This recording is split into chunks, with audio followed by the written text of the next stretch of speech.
අයිබෝවන් ක්‍රිකට් වලට ආදරය කරන ඔයාලා හැමෝටම 2026 ලෝකෝස්ලාන තරඟාවලියේ ශ්‍රී ලංකා කණ්ඩායම සහභාගී වූ පළමු තරගෙන්ම අයර්ලන්තයේ පරදවා ලකුණු 20ක විශිෂ්ට ජයක් වාර්තා කරන්න අපේ සිංහ පැටව් සමත් වුණා.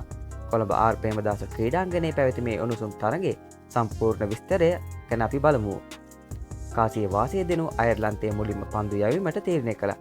ශ්‍රී ලංකා ඉනිම ආරම්භයේදී යම් පසුබෑමකට ලක් වුණත් මැද පෙළ සහ අවසන් පිතිකරුවන් ඉනිම ශක්තිමත් කළා.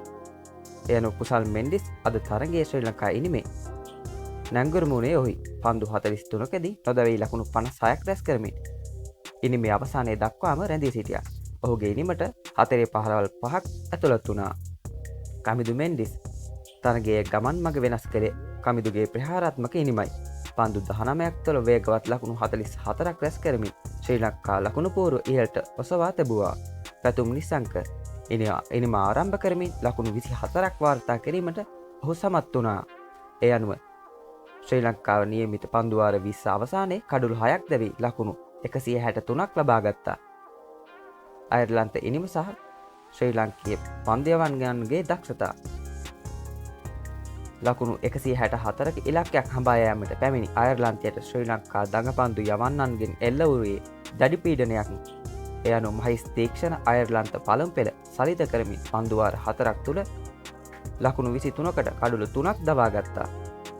වනිදු හසරංග සුපුරුදු දක්ෂතා අතරට පිවිසෙමින් ලකුණු 25කට කඩුළු 3ක් බිඳ දැමුවා.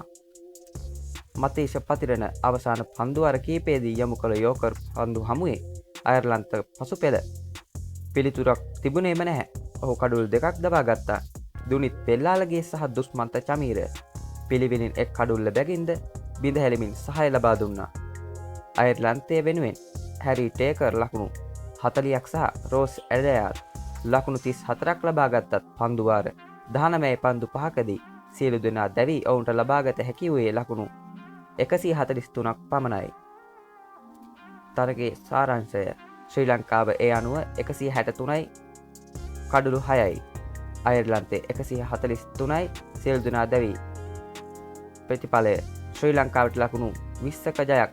තරගයේ වීරයා කමිදු මෙන්ඩිස්. ඉතින් ලෝකෝස්ලාන ගමනේ මේ ලැබූ ජයග්‍රහණ ශ්‍රී ලංකා කණ්ඩායමට විශාල ශක්තියක් වේවි. ඔයාලට මොකද හිතෙන්නේ?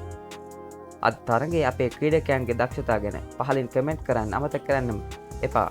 මේ වගේ ක්‍රිකට් විස්තර එසනින් දැනගන්න සොපොන් විත් ක්‍රිකට් channel එක subscribe කරලා බෙල් සලකුණ all දාලා තියාගන්න. ඊළඟ වීඩියෝ එකෙන් හමු වෙමු. ඔබ සියලු දෙනාටම ජයග්‍රාහී දවසක් වේවා.